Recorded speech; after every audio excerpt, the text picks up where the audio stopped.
Hey guys, what's up? Welcome back to JK Fishing. And in today's video, we will be replacing the impeller on the water pump on the lower unit of our 9.9 Yamaha motor.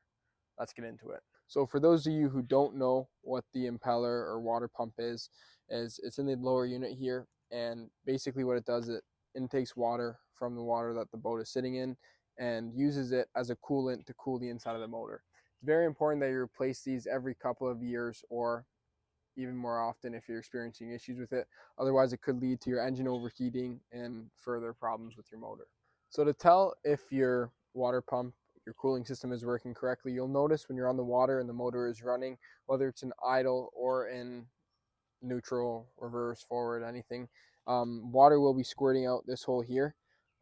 If you do not have water squirting out of it while your engine is running, that usually means that you either have to replace your impeller, there's a blockage in the cooling system somewhere, or an even bigger problem. So definitely get that checked out and take a look at it if you're not noticing any water squirting out there while it's running. So now we're going to get into the actual repair. What we're going to need to do is take off the lower unit, and we'll do that by loosening up these 4 bolts and also loosening up the shift rod. So if you'll notice, you'll see there's 2 bolts there. Right now the motor is in neutral, but if you want to get more of the bolts exposed, you can just put it into reverse and you'll see how it pops down like that, giving you more to grab at. So we'll go ahead and we'll do that. You're gonna want 2 wrenches for this. Put one here to hold the top bolt in place, and then you're going to have to put that in reverse actually, get better grip. One here to hold the top one in place, and then with the bottom wrench, what we're gonna do, we're gonna go clockwise with it, and that should loosen it up just like that. Then this can just slide down. So now we got to remove the 4 bolts at the bottom here. There are 2 on this side and 2 on the other side, and I just got a socket wrench here. It's a 12mm size, and I'm putting this towel down so I don't further scratch any of the paint on the motor. So go ahead and loosen these up. Do the same with the other 3 as well. So we got all 4 bolts removed. So now we're ready to take this off. It's a little bit stuck, so we're just going to tap it lightly with the rubber mallet. And you'll notice that it's starting to separate. Make sure you get all sides of it as well.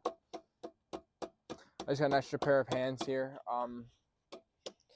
to make sure that it doesn't fall. So after a little bit of extra force, making sure that we were careful though while applying it, we were able to get our lower unit off. Here is the shift rod. What we had to do in order to completely take this off was remove this little bolt here, and we just put it back on so we're not losing it. And right here, this is called the drive shaft. When you take off your lower unit, you want to make sure you pull it directly down so you don't damage it or bend it, because this is very important to making sure that your motor runs smoothly. In here is the housing for the impeller, so we'll have to take this off in order to access and replace the impeller. So now we're just going to go ahead and remove the housing for the water pump. We did keep the prop on our lower unit because it's such a small lower unit. Might make it a little easier to work with if you remove it like we did with our larger motor, but just for today's sake, we decided to keep it on because it's still fairly easy to work with. So we're just going to go ahead and start removing these bolts, loosening them up.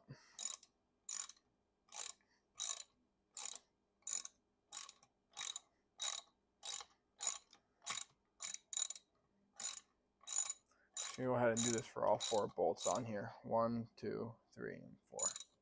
So we got the 4 bolts off. Relatively simple.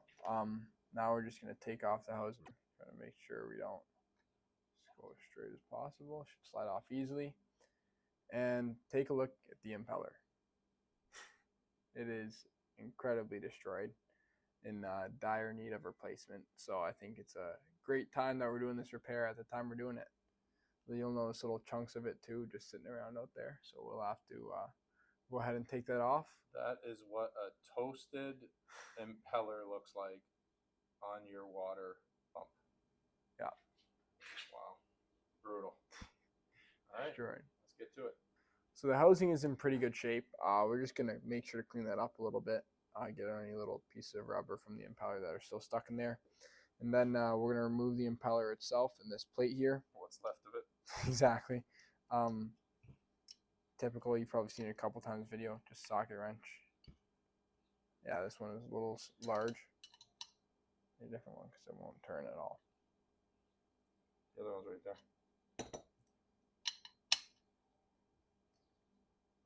There we are.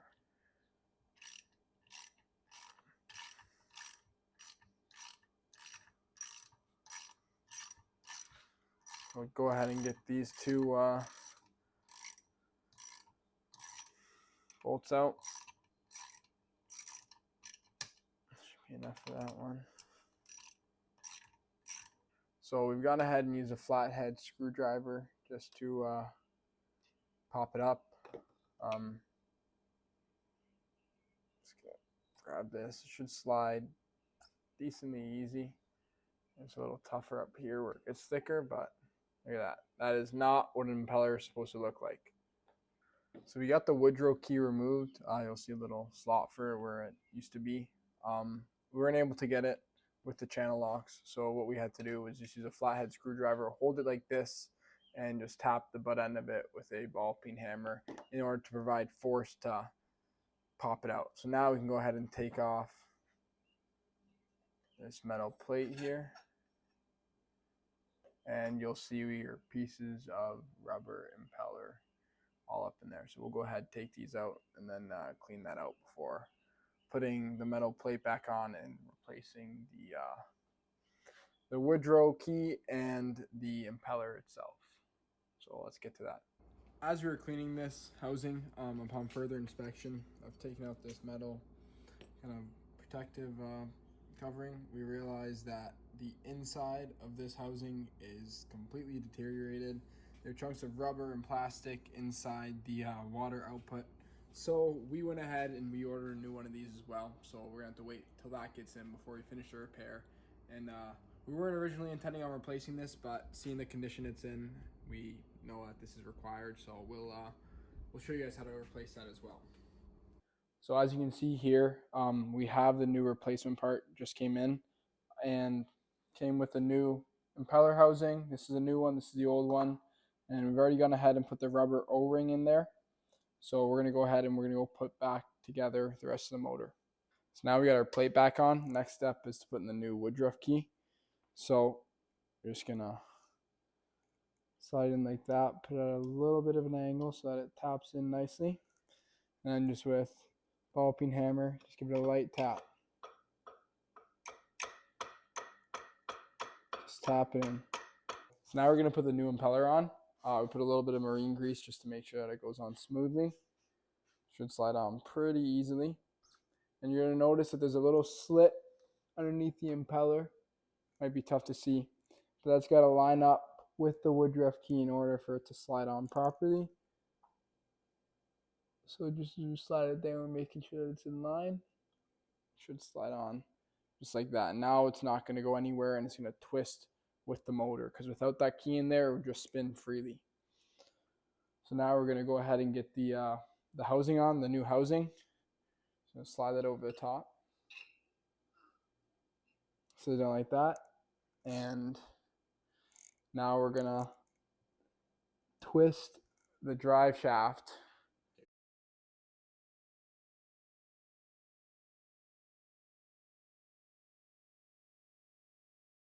So now we're gonna put these 4 bolts back in to ensure that the housing is connected to the rest of the motor. The kit that we got came with these small, just single washers, but we're just gonna go ahead and use the original ones that came with it, just because it's a little bit stronger, and we think it'll just to stay true with the original ones we got. So before we put these bolts back in, I'm just gonna make sure to put a little bit of marine grease on all of them, just to make sure that they go in smoothly and they don't seize up. And in case you ever have to get at it again, it'll still be easy to remove. So just gonna cover that, make sure it's covered in it, slide it in, and then we can tighten these by hand to start. Go ahead and put the other ones in as well.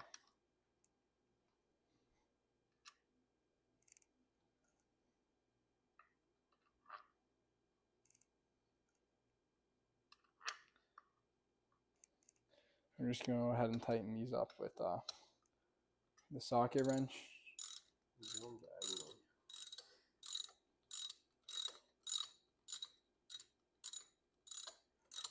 So quickly off camera, what we did, we put these 2 front bolts on, which hold the whole plate down. And we also attach this rubber thing. I forget what it's called, but what it does, it just connects to the hose that feeds the whole cooling system with water that's taken in from the water intake there. So we're gonna go ahead and we're gonna go put this back on the boat and see how it runs. So quickly, before we actually went and put this back on the boat, we took off the little cover for the water intake and noticed that all the rubber from the legs, wings, whatever you want to call them, of the impeller were shredded up and prohibiting water from going up into the whole cooling system. So make sure, if you guys have the same issue we did with our impeller, you take a look throughout your whole cooling system, the hose through the whole cooling system, to make sure there are no blockages with pieces of the impeller that are all shredded up.